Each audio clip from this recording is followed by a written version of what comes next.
JPSC ठेकेदार को परीक्षा रिजल्ट बनाने के लिए देती है, परीक्षा संचालन करने के लिए। सलाह देता हूं तत्काल प्रभाव से उसको रिजाइन कर देना चाहिए। पीटी परीक्षा रद्द किए बिना उसका कोई उपचार भी नहीं। गलती तो आप ही एविडेंस को सामने ला रहे हैं। एससी पीटी परीक्षा परिणाम को रद्द करने की मांग को लेकर जो अभ्यर्थी हैं वो पिछले सवा महीने से ज़्यादा समय से सड़कों की खाक छान रहे हैं। इस बात एक के बाद जो जेपीएससी के अध्यक्ष हैं, ये उनके सचिव हैं, ये उनके सेक्रेटरी हैं, उनके द्वारा एक के बाद एक क्लैरिफिकेशन जाहिर किया जा रहा है। उससे ये और आशंका व्यक्त की जा रही है कि जो पीटी परीक्षा में कहीं ना कहीं गड़बड़ी हुई है और जो सबूत अभ्यर्थियों के द्वारा दिए जा रहे हैं उसको करेक्ट किया जा रहा है, उसको करेक्शन किया जा रहा है। ऐसे में कहीं ना कहीं आज जो ये मामला सामने आया कि जो सीरियल नंबर से परीक्षार्थी पास थे, जिनकी संख्या 49 थी, उनको फिर से डिस्क्वालीफाई कर दिया गया है। क्या लग रहा है कि ऐसा आयोग आपने देखा होगा कि पहले क्वालिफाई करना, बिना ओएमआर शीट को जांच किए फिर उसको डिस्क्वालीफाई करना और वो बताना कि नेचुरल जस्टिस का नियम ये बताता है। देखिए, अपने आप में एविडेंसेज है। आपने पहले रिजल्ट में पास किया, किसी को फेल किया, और आज जब समीक्षा कर रहे हैं तो लोग पास कर रहे हैं और फेल कर रहे हैं। ये अपने आप में परीक्षा में गड़बड़ी साबित करता है। पहले तो आपने ऐसा नहीं किया, इसलिए इस गड़बड़ी जो ग्रॉस रूप में हुआ है, इसको तो किसी भी हालत में रद्द किए बिना कोई इसका उपचार नहीं है। कर्मा जी, आप शिक्षाविद हैं, आपको पहचान।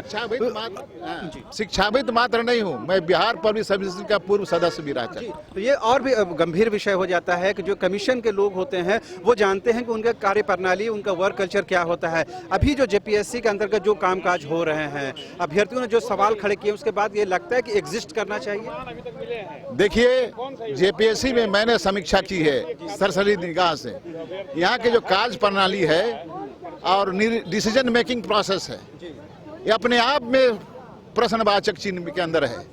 क्योंकि ये लोग आज तक कार्य विधि, रूल ऑफ एग्जीक्यूटिव बिजनेस किसी भी संस्था का आता है, उसको डेवलप नहीं किया है। न कार्मिक विभाग इस पर सरसरी निगाह देखा है, न अपने आप में इसने डेवलप किया है। इसलिए गलती का होना स्वाभाविक है। और यहाँ राज्य बनने के बाद जितनी परीक्षाएं हुई हैं, वो भी एक ऐसा परीक्षा बताया जाए जो इस पर क्वेश्चन नहीं उठा हो जनता की ओर से। आपने अपने जीवन काल में सर कभी ऐसा पाया हो कि बिना कॉपी जांच किए किसी को पास कर देना, फिर इंटरनल इंक्वायरी बैठाना और उसके बाद ये बताना कि नहीं, ये लोग अप टू मार्क नहीं थे, इनको हम फिर से डिस्क्वालीफाई कर रहे हैं? तो पहले तो सवाल आयोग पर होता है, परीक्षार्थियों तो बाद पर सवाल खड़ा होता है। मैंने आपको कहा ना, कार्य विधि में गलतियां हैं, शॉर्टकमिंग्स हैं। मुझे तो ये भी मालूम है कि ये संस्था जेपीएससी ठेकेदार को परीक्षा रिजल्ट बनाने के लिए देती है, परीक्षा संचालन करने के लिए। जो कभी भी संविधान में न सुप्रीम कोर्ट का नियमन है कि जिस व्यक्ति और संस्था पर जो पावर निहित किया गया है उसी को डिस्चार्ज करना है। आप किसी को दूसरे को डेलीगेट नहीं कर सकते हैं पावर को। और यहाँ पर पावर डेलीगेट करके दूसरे को परीक्षा में देने के लिए आप ठेकेदारी देते हैं और उसको अधिकृत करते हैं। ये सरासर संविधान के दृष्टि से और कानून के दृष्टि से विधि सम्मत नहीं है। आपके नज़र में, चूंकि सारा विवाद आपके सामने है, आपके नज़र में क्या इसका परफेक्ट सॉल्यूशन हो सकता है जो तमाम लोगों को स्वीकार्य हो? बीपीएससी एक संवेदनशील संस्था है, क्लास 2 क्लास 1 सर्विसेज का परीक्षा कंडक्ट करता है। अपने आप में एक ऐसा संस्था है जो संविधान के 316-17 में इसको संचालित होता है। और ये संस्था में इम्यूनिटी पावर है। इस यहाँ पर शुचिता पर ध्यान देना चाहिए। आयोग के सदस्य और मेंबरान को, अध्यक्ष को पूरी तरह सावधानी बरतना चाहिए और ऐसा ना करके जो आज तक विवादित हुआ है इसके लिए पूरी तरह वो लोग जिम्मेदार है।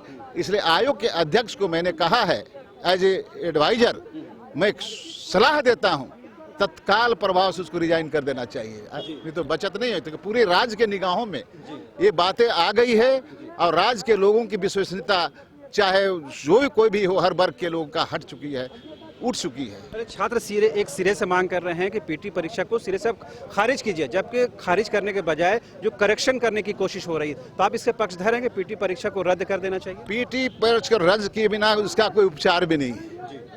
और आप कितना लोग को समीक्षा करके बाहर करेंगे, अंदर करेंगे? तो गलती तो आप ही प्रूव कर रहे हैं। लड़का लोग का प्रूव करने की जरूरत नहीं है, अभ्यर्थी को प्रूव करने की जरूरत नहीं है। गलती तो आप ही एविडेंस को सामने ला रहे हैं। आप हाथ कंगन को आरसी किया है ना, आप खुद उसको समीक्षा कर रहे हैं और खुद गलती को डिटेक्ट कर रहे हैं। दूसरे की जरूरत नहीं है। तो आपकी विश्वसनीयता अपने आप में आप समाप्त कर दी है। ऐसी अवसर पर जहां पर लाखों करोड़ों आदमी का विश्वसनीयता का प्रश्न है, लाइफ का सवाल है, यहाँ राज्य के बातन का सवाल है, वहाँ पर आपको बने रहने का कोई अधिकार नहीं। रिकंस्ट्रक्ट किया जाए जेपीएससी को, दूसरा बनाया जाए, ईमानदार लोग को बनाया जाए। भंग करने की आवश्यकता है जेपीएससी को। भंग करने की आवश्यकता है, भंग नहीं, बहुत थोड़ा कठिन है।